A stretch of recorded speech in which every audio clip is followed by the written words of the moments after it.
Hello, U.S. history students, and welcome to week 16.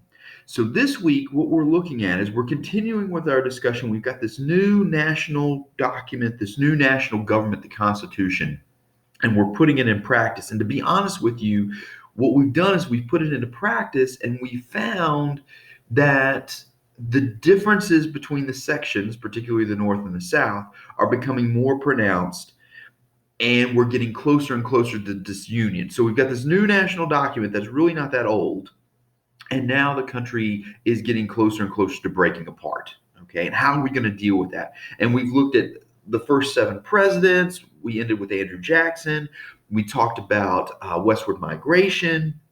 We've looked at the differences between the economies of the North and the South. We've talked about compromises that have tried to keep the country together. We've talked about issues with Texas and California and Mexico.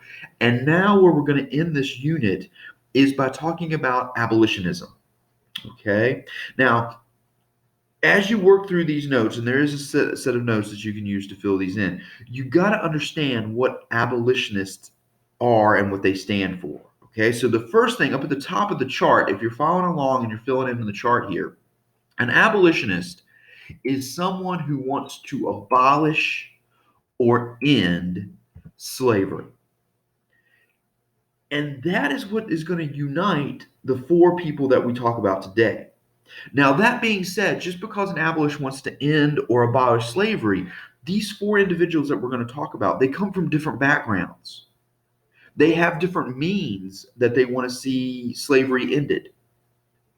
Some of them have different timelines that they want to see slavery ended on. Okay, so the one thing that unites them, though, is they want to abolish or end slavery.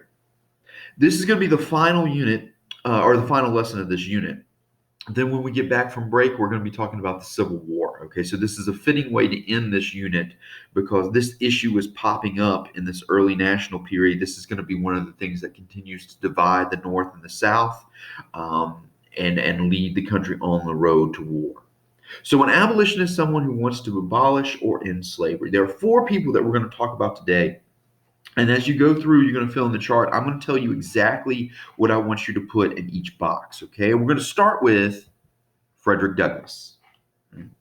Now, in the first box there in the chart under history questions, okay, Frederick Douglass was born a slave. Okay, so you fill in the little blank there, born a slave. He is pretty fantastic in that he escapes from slavery at the age of 20. Okay, so he's a relatively young man when he escaped slavery. He went through a series of owners. There were a couple owners that he has. And one of the owners that he had, the wife of the owner, really believed in education. So she taught Frederick Douglass how to read and write. So the other thing that I want you to put down in this first box about history questions is that he pursues education. He is a very, very strong advocate for education, and he's going to use his education to help him and help others escape slavery. Okay. Now, his whole escape from slavery is very, very interesting. He pretends to be a dock worker and like gets on a boat and heads up to the north. Eventually, he's going to marry another escaped slave and just pursue this life of abolitionism. Now, his main action, what garners him all this attention, all this support, like I said, is that he uses his education to write an autobiography. He talks about the brutality of slavery. Now, there are a bunch of autobiographies that come out at various points in time in our country's history talking about how brutal slavery is. But Frederick Douglass does it in a very, very eloquent way. I don't think he tends to be too sensationalistic. He just simply tells the truth. And between simply telling the truth and doing it in an eloquent way, he gains a lot of attention and he gains a lot of support from people in the North. And he's going to be a very highly sought after speaker. So he's going to tour the country telling his story and promoting the abolitionist movement. In fact, he makes it all the way to the White House. Abraham Lincoln knows about Frederick Douglass. Abraham Lincoln invites Douglass to the White House. He and Abraham Lincoln talk about slavery, how to end slavery, why it should be ended, and what you should do with the former slaves. Okay. Now, he and Lincoln are not going to agree eye to eye on all the points. For example, Lincoln suggests that maybe the freed slaves should go to somewhere like Liberia, which is a colony in Africa that is specifically created for freed slaves. And Frederick Douglass is quick to say, no, this is their country. Just because you free them, what sort of message is that sending if you say, hey, congratulations, you're free, now leave? Okay. So Frederick Douglass is very much, no, they need to stay here. Free them and stay here. Now, that being said, he influences Lincoln because he wants Lincoln to recruit freed black men into the army. So this is what goes in the influence box there on your chart. He wants Lincoln to recruit freed black men to go in the army. And we know that is going to happen. There are black regiments in the Union Army during the Civil War, the most famous being the 54th Massachusetts Regiment that is going to perform heroically at Battery Wagner in South Carolina. So we do see freed black men enter the Union Army. The last thing, okay, with his beliefs in the last box there, Frederick Douglass believes in the emancipation of all slaves. Okay. He is also a strong believer in the Constitution and that the Constitution can be used to help free all slaves. And there are some abolitionists that think the Constitution needs to be completely overhauled and completely rewritten. And Frederick Douglass says, no, this belief in equality and stuff like that, that is at the heart of the Constitution, we can use that to free all slaves. And we can amend the Constitution to free all slaves and to protect freed slaves. We don't need to completely throw the whole document out. Okay, so he wants to see all slaves freed and living in this country. So that's Frederick Douglass in a nutshell. Our next key abolitionist is a woman by the name of Harriet Beecher Stowe. And you're going to see that happen a lot with the abolitionist movement. It's going to attract women who are also going to be fighting for their own civil rights, including the right to vote. Now, it's going to take them a while to get there too, but the abolitionist movement and women's suffrage movement are going to go hand in hand for a while. All right, so let's talk about Harriet Beecher Stowe. Now, in the history points box, she and her family supported the Underground Railroad. She comes from a very, very long line of abolitionists. Okay, and she also comes from a very, very long line of religious leaders. Okay, her father was a very, very famous pastor, right, Henry Ward Beecher, who also believed in emancipation. Her husband, Mr. Stowe, okay, actually takes her father's position at a church and at a college, and he's also a very strong abolitionist. So we see this strong abolitionist vein in the Stowe family and in the Beecher family. She is convinced. She's the wife of a New England clergyman. Okay, continue, put that at the bottom there in the box there. And she convinces her readers, she's going to be a writer, and we'll talk about that here in just a second. She convinces her readers that slavery is an immoral evil. Okay, use that to fill in the blank. It's not going to appear on the screen, but she convinces her readers that slavery is immoral and evil. Okay, that's what goes in the blank. And I'll be honest with you, it's going to appear later in the presentation as well. Now, I say she convinces her readers. Her big main action is she wrote a novel called Uncle Tom's Cabin that showed the brutal treatment of slaves. Now, I will be honest with you, it is a work of fiction, okay? It is made up. But she uses stories that she heard from former slaves to provide details for her book. It is still a work of fiction. And the reason I point that out is the South is quick to point out Harriet Beecher Stowe has never been South. She has never seen a plantation. She has never seen slavery in action. She has just seen the effects of slavery from escaped slaves. That being said, there are people in the South that are quick to point that out, and they say, look, if she came down and she saw what was happening on our plantation, nothing on our plantation mirrors what happens in her book. She's being sensationalistic, she's making all this up, and she's using it to attack us. Okay, so that's going to be the response from the South. In fact, there are several stories in the South that refuse to carry her book at all. Okay, and a lot of people that have her book in the South are targeted for violence, okay, and discrimination.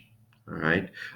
So much so do people dislike this book in the South. That being said, she's going to meet Abraham Lincoln as well, and Abraham Lincoln is going to refer to her as the little lady that started the war, namely the Civil War.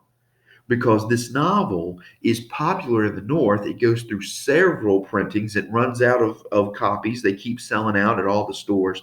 And it really does bring people's attention to the plight of former slaves and is going to contribute to the abolitionist movement and to people getting inspired to do something about slavery. Okay, so that's her main action as she writes this book, Uncle Tom's Cabin. Okay, and that is going to influence a bunch of other Northern abolitionists and other people that hadn't been thinking about abolition. They're going to get inspired as well. It has a very, very wide reader base, probably because it's a work of fiction. Okay, and novels tend to attract more readers. Okay? So it's going to inspire Northern abolitionists.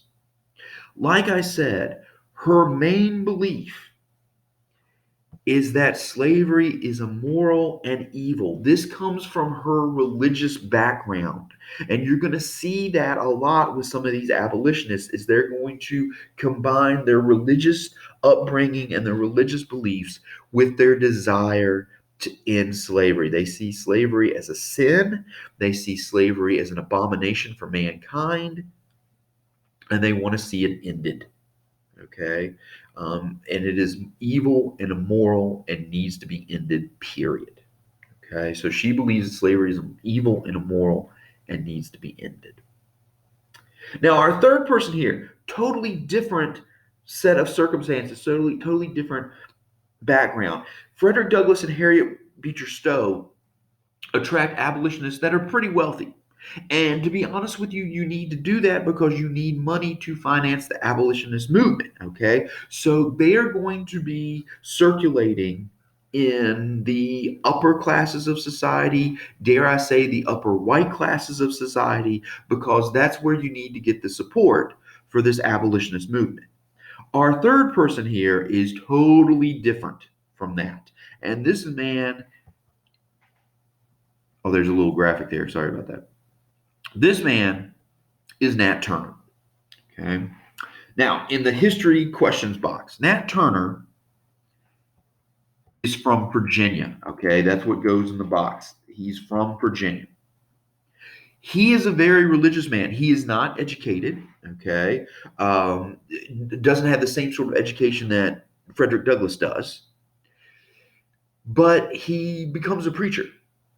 He is a slave. Okay. In fact, slave owners want him to be a preacher to preach to the slaves on Sunday and lead prayer meetings on Sunday. But the slave owners, the plantation owners, want Nat Turner to focus on the roles of the slave, okay? That a slave is supposed to obey their master, things like that, that are covered in certain degrees in the scripture, all right? While he is a preacher, he begins having visions, these religious visions. Angels come to him. Okay, God comes to him. And in these visions, he is told to lead a slave rebellion. That goes in the second box right there. Visions told him to lead a slave rebellion. And that's exactly what he is going to do. He is going to lead a slave rebellion. That is going to be his main action. In 1831, okay, he leads a slave uprising in Virginia that kills between 55 and 60 people. And the reason this gains attention is because of how brutal the attacks are. All kinds of people get killed. Slave owners, their families, their wives, their children. And that 55 to 60, and all depends on what source you go to, all kinds of people are killed in this. And what Nat Turner is hoping is that it will lead to a further armed insurrection and that there will be this giant slave rebellion that kind of encompasses the South. Okay. That quickly does not become a reality. Okay. Because once again, to be honest with you, I think the uh, rebels are betrayed, and other white plantation owners quickly put down the rebellion and they arrest Nat Turner and his supporters and they put him in prison. And eventually, he is going to be tried and executed because of the death of these 55 to 60 people.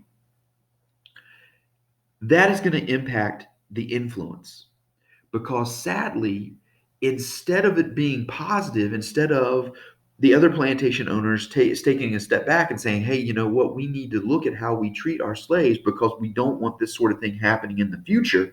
Instead of having a positive reflection, instead, the influence is very, very negative. Fear of slave revolts is actually going to lead to stricter slave conditions. It's actually going to become worse on the slaves. Sunday had always kind of been seen as a day of rest. That is going to go out the window. Okay. You're going to be working now 7 days a week. The fact that Nat Turner was able to preach to slaves was a big deal. No more of that. Okay. Because look what happened. This preacher began preaching, and all of a sudden we have this slave rebellion. So we can't allow the slaves to have their own preachers and have their own church services. So that goes out the window. There's going to be stricter punishments and stricter conditions against slaves becoming educated, teaching slaves how to read and write. Because if this is what they're going to do with their education, this is not good. Even though he was not an educated man, there's going to be stricter punishment for teaching slaves how to read and write. So it becomes much tougher on the slaves because of the slave uprising. I think it has the opposite effect of what Turner was hoping was going to happen. Okay. Now, Turner himself will become a martyr in some people's eyes. Now, this term martyr, remember, a martyr is someone who dies for their belief or dies for their cause. So some people in the white community are going to see Turner as a villain, and his execution is going to be his just deserts for what he did. But there are going to be some people that see him as a martyr, that he died for this belief that slavery needs to end. Okay, that he was willing to sacrifice his life for that. And in some respects, they're going to be drawn into the cause for abolitionism. Right? His main belief, because he was a religious person, is that God had given him a sign to begin a revolt. Okay, he had these visions. He also, I believe, he saw a comet go through the sky as well, and he interpreted that as a sign to lead a slave rebellion also. Okay, I forget if it was him or if it was an earlier slave rebellion. Okay, actually, there's a lot of comets and stars and things like that that are interpreted as signs to lead a slave rebellion. So it could have happened to him as well. Okay, but he believed that God had ordained him to lead a slave rebellion. Okay, and to end slavery, and that's what makes him different, really, from the other people we're going to talk about. Is he's willing to use violence. Douglas, Harriet Beecher Stowe, and the last gentleman that we're getting ready to talk about use politics, they use speeches, they use writings to convince people it's wrong. They appeal to people on from the mindset that it is a religious thing, that it's a religious cause, that we need to end slavery because it's a sin, because it's abomination. Turner's going to be different. He's not educated, and he is going to use violence and advocate using violence. If you want to end slavery, you have an uprising. Okay, that's what's going to separate him from the other people that we talk about. Now, the last gentleman that we're going to talk about today is William Lloyd Garrison. Okay, I also should point out that Douglas, Stowe, and Garrison are all from the North. Turner is from Virginia. He's from the South. Even though Douglas escaped slavery, he uses the North as his base of operations. Okay, so Turner is also different in that he is from the South. These other individuals are from the North. Okay, now the last gentleman we're going to talk about here is William Lloyd Garrison. All right. He is also an anti-slavery writer. Okay, that goes in the history question box. Put that in the margin. Okay, around there because I know it doesn't pop up there. He kind of becomes unpopular with Northerners because he is so radical. By radical, I mean he wants immediate emancipation. None of this using, in fact, he and Frederick Douglass are going to be friends for a while, but because Frederick Douglass advocates using the Constitution and William Lloyd Garrison says, no, we need to get rid of it and we need to end slavery now, they're going to have a falling out. Okay. So Northerners kind of become hesitant with William Lloyd Garrison because he's so radical. He wants immediate emancipation. He is not afraid to use women in the movement, okay? And there's some abolitionists that don't want women in the movement. And William Lloyd Garrison, not only does he want complete, immediate abolition, he also wants complete equality. Okay, he begins to move down that path. He wants a complete equality with former slaves. And there are some abolitionists that want to see slavery ended, but they are not ready to begin talking about complete equality just yet. Okay, so he's very, very radical, and he's going to become unpopular with people in the North. Okay, he stresses that that slavery is evil. Okay, kind of like Harriet Beecher Stowe, he says that slavery is evil. So that goes in that last blank there. He stresses slavery is evil. And he helps found the American Anti-Slavery Society. Okay, because he believes slavery is evil, he helps found the American Anti-Slavery Society. Now, his main action, he is also a writer. He publishes an anti-slavery newspaper called The Liberator. And The Liberator is dedicated to promoting abolitionism. And he will cease publication of the Liberator in 1865 at the end of the Civil War. And throughout the number of years, I think he starts in the late 1850s publishing it, and it goes throughout the war. He will be the publisher that publishes every issue of the Liberator. And I forget how many hundreds, thousands of issues there are.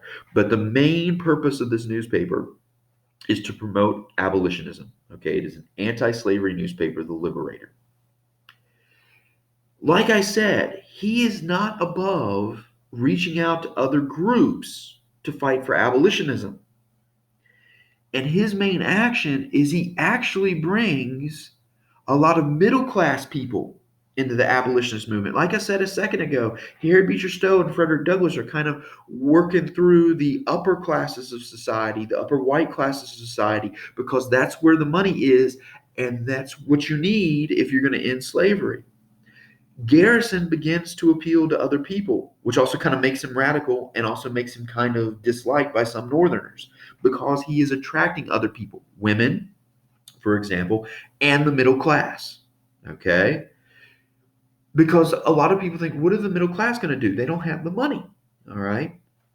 And there are a lot of middle class people that say, why is this affecting me? Okay? Slavery is not something that I deal with directly. I don't own slaves. I never will own slaves. Okay. And in fact, as we talked about before with other lessons, there are some middle class people that are worried about the extension of slavery because they're worried slaves are going to put them out of work, not because they think slavery is necessarily bad, but they don't want to be put out of work by a slave that's willing to work for free. Okay. So William Lloyd Garrison is able to convince people that slavery is a problem for all of us. Okay. And he brings a lot of middle class people into this movement by convincing them that it is a moral evil. Okay. And that is his main belief, is that that slavery violates Christian principles. Like Harriet Beecher Stowe, he describes it as evil and immoral and a plague on this country that needs to be gotten rid of. And he does so in a way that attracts people from the middle class. Okay. Now, those are our four big abolitionists. There are many, many more. Okay, there are many, many more. Like I said, when we get to the Civil War, we're going to talk about John Brown, what John Brown does at Harper's Ferry. So there are a bunch of other abolitionists that we can talk about. But these kind of give you an idea. Four different people, four different backgrounds, four different sets of beliefs, but united in a common cause to end slavery. And as this abolitionist movement grows, it's going to add to the differences between the North and the South. It's going to increase that divide between the North and the South, and it's going to lead us to civil war. And that's what we're going to pick up after break. Now, the rest of the time this week, this is the only lesson that you have this week. This is a good ending point. You've got a little test review worksheet to be working on, and then you've got a test this week. So get that stuff done before you leave on break on Friday. And of course, there are more instructions on Canvas about that as well. If you got any questions or concerns, let me know. Best of luck to you as you continue to work through the assignments for this week.